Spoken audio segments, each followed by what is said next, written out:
Hello hi ಎಲ್ರಿಗೂ ನಮಸ್ಕಾರ. Ashwini ಬ್ಲಾಗ್ಗೆ welcome. Video ಇಷ್ಟ ಆದರೆ ಲೈಕ್ ಮಾಡಿ, ಶೇರ್ ಮಾಡಿ, ಕಮೆಂಟ್ ಮಾಡಿ, ಸಬ್ಸ್ಕ್ರೈಬ್ ಮಾಡ್ಕೊಳ್ಳಿ. ಮುಂದೆ ಇದೇ ಥರ ವಿಡಿಯೋಗಾಗಿ ನಮ್ಮ ಪೇಜ್ನ ಫಾಲೋ ಮಾಡಿ.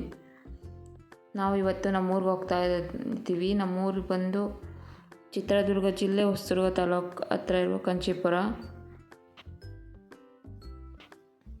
ನಮ್ಮೂರಲ್ಲೆಲ್ಲ ನೋಡಿ ರೋಡೆಲ್ಲ ಅಗಲ ಮಾಡೋಕ್ಕೋಸ್ಕರ ಬೆಟ್ಟ ಗುಡ್ಡನೆಲ್ಲ ಈ ಥರ ಮಾಡಿದ್ದಾರೆ. ಹೈವೇ ರೋಡ್ ಆಗ್ತಿದೆ, ಏನು ಮಾಡೋಕ್ಕಾಗಲ್ಲ. ಫ್ರೆಂಡ್ಸ್, ಅಶ್ವಿನಿ ಬ್ಲಾಗ್ಸ್ಗೆ ವೆಲ್ಕಮ್. ಇವತ್ತು ನಮ್ಮ ಅಮ್ಮನ ಊರಿಗೆ ಹೋಗ್ತಿದ್ದೀವಿ. ಬನ್ನಿ, ಇದೇ ವಿಡಿಯೋ ನೋಡ್ತಿದ್ದೀರಾ, ಅದು ಹೋಗ್ತಿರೋದು ಬಸ್ ಸ್ಟ್ಯಾಂಡಿಗೆ. ನಾನಂತೂ ತುಂಬ ಎಕ್ಸೈಟ್ ಆಗಿದ್ದೀನಿ.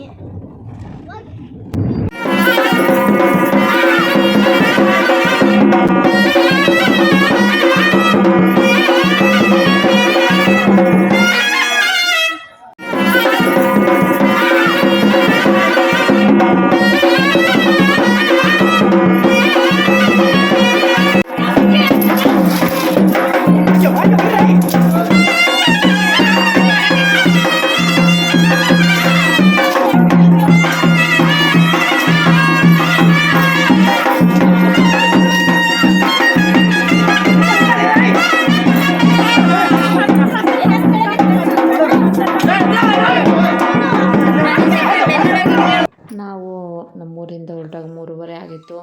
ಊರಿಗೆ ಹೋಗೋ ಅಷ್ಟೊತ್ತಿಗೆ 4:15 ಆಯಿತು. ಇಲ್ಲಿಂದ ನಮ್ಮೂರಿಂದ ಅಲ್ಲಿಗೆ ಒಂದು 120 ಕಿಲೋಮೀಟ್ರ್ ಆಗುತ್ತೆ, 120-110 ಆಗುತ್ತೆ. ನಾವು ಅಷ್ಟೊತ್ತಿಗೆ ಒಂದು 6:15-6:30 ಆಗಿತ್ತು. ನಂತರ ಹೋದ್ವಿ. ಊರಿಗೆ ಹೋದ್ಮೇಲೆ ನಮ್ಮ ತಂಗಿ ಮಕ್ಕಳು ಎಲ್ಲ ಬಂದಿದ್ದರು. ಅವರು ನಮ್ಮನ್ನು ನೋಡ್ಬಿಟ್ಟು ಬಂದರು. ಬಂದ ತಕ್ಷಣ ಮತ್ತೆ ಹಂಗೆ ಹೋಗ್ತಾ ಇದ್ದಾರೆ ವಾಪಸ್ಸು. ಹೇಳೋಕ್ಕೆ ದೊಡ್ಡಮ್ಮ ಬಂದರು ಅಂತ. ಸಂಜೆ 9 ಗಂಟೆ ಆಯಿತು. ಅಷ್ಟೊತ್ತಿಗೆ ದೇವ್ರು ಬಂತು. ದೇವ್ರು ಬಂದಮೇಲೆ ಅದಕ್ಕೆ ಖಾಲಿ ನೀರು ಹಾಕಿ ಮತ್ತು ಈಡ್ಗಾಯಿ ಹೊಡೆದು ರತ್ ನೀರು ಮಾಡ್ಕೊಂಡು ಪೂಜೆ ಮುಗಿಸ್ಕೊಂಡು ಒಳಗಡೆ ಬಂತು.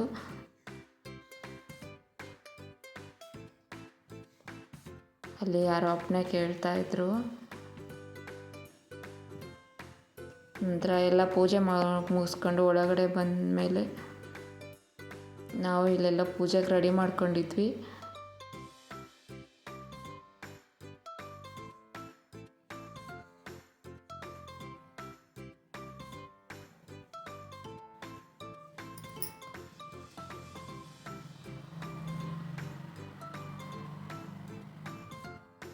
ದೇವರು ಇನ್ನೇನು ಒಳಗಡೆ ಬಂದು ಗದ್ಗೆ ಆಯಿತು.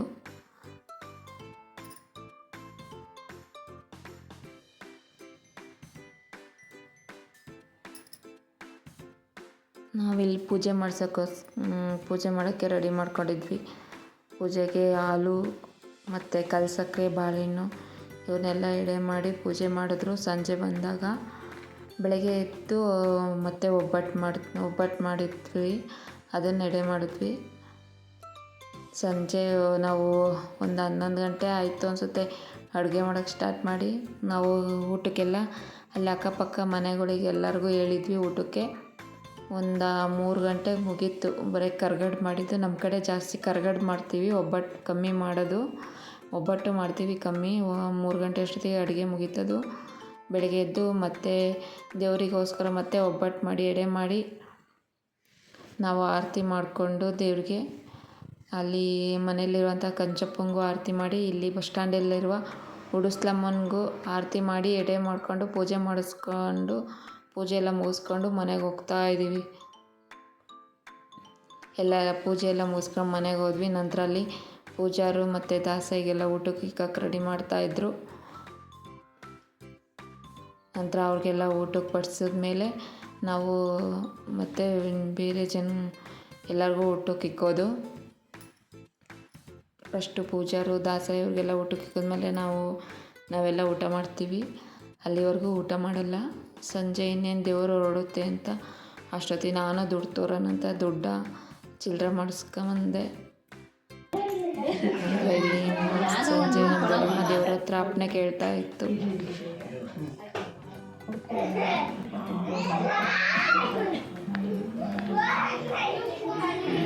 Jerry is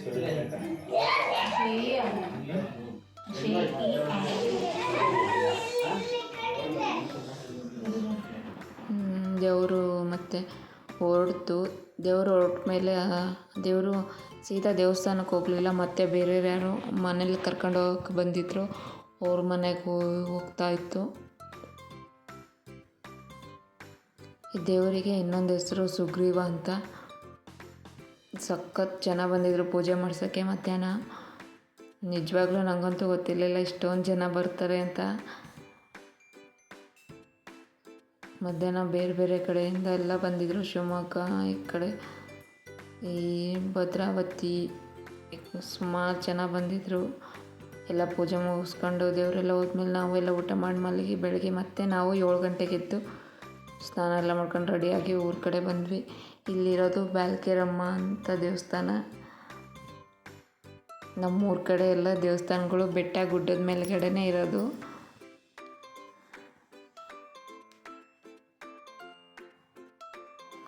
ಬೆಳಗ್ಗೆ ನಮ್ಮಮ್ಮ ಅಷ್ಟೊತ್ತಿಗೆ ಎದ್ದು ಪಲಾವ್ ಮಾಡಿಕೊಟ್ಟಿತ್ತು ನಮಗೆ. ನಾವು ಬಾಕ್ಸಿ ಹಾಕ್ಕೊಂಬಂದ್ವಿ. ನಮ್ಮ ಮಕ್ಕಳು ಬೇಡ ನನಗೆ ಇಡ್ಲಿ ಬೇಕು ಅಂದರು. ಅವರಿಗೆ ಸ್ಕೂಲಿಗೆ ಪಲಾವ್ ಹಾಕಿ ಇಲ್ಲಿ ಹೋಗ್ತಾ ಇಡ್ಲಿ ತಿನ್ಕೊಂಡು ಹೋಗ್ಲಿ ಅಂತ ಇಡ್ಲಿ ಕೊಡಿಸಿದ್ವಿ. ಇಲ್ಲಿ ಸಿದ್ದರಾಮೇಶ್ವರ ವೆಜ್ ಹೋಟ್ಲು ಅಂತ ಇಡ್ಲಿ ಮಾತ್ರ ಸಖತ್ ಟೇಸ್ಟಿಯಾಗಿ ಸಖತ್ತಾಗಿತ್ತು. ನೀವು ಆ ಕಡೆ ಹೋದಾಗ ಮಿಸ್ ಮಾಡಿದೆ ಟ್ರೈ ಮಾಡಿರಿ. ಒಲೆಯಲ್ಲೇ ಅಡುಗೆ ಮಾಡ್ತಾರೆ, ಟೇಸ್ಟ್ ಮಾತ್ರ ಸಖತ್ತಾಗಿತ್ತು. ಇಡ್ಲಿ ಮಾತ್ರ ನಿಜವಾಗ್ಲೂ ಸಾಫ್ಟಾಗಿತ್ತು. ಆ ಕಡೆ ಹೋದಾಗ ಮಿಸ್ ಮಾಡಿದೆ, ಟ್ರೈ ಮಾಡಿ ನೋಡಿ, ಚೆನ್ನಾಗಿರುತ್ತೆ ಇಡ್ಲಿ. ಇದು ಚಿಕ್ಕನಂಗನಹಳ್ಳಿ ರೋಡ್ ಕಡೆ ಬರುತ್ತೆ. ವಿಡಿಯೋ ಇಷ್ಟ ಆದರೆ ಲೈಕ್ ಮಾಡಿ, ಶೇರ್ ಮಾಡಿ, ಕಮೆಂಟ್ ಮಾಡಿ, ಸಬ್ಸ್ಕ್ರೈಬ್ ಮಾಡ್ಕೊಳ್ಳಿ. ಮುಂದೆ ಇದೇ ಥರ ವಿಡಿಯೋಗಾಗಿ ನಮ್ಮ ಪೇಜ್ನ ಫಾಲೋ ಮಾಡಿ. ವಿಡಿಯೋ ನೋಡಿದ್ದಕ್ಕಾಗಿ thank you so much. Miss ಮಾಡಿದೆ, ನಮ್ಮೂರಿಗೆ ಒಂದು ಸಲ ಹೋಗಿ ಬನ್ನಿ.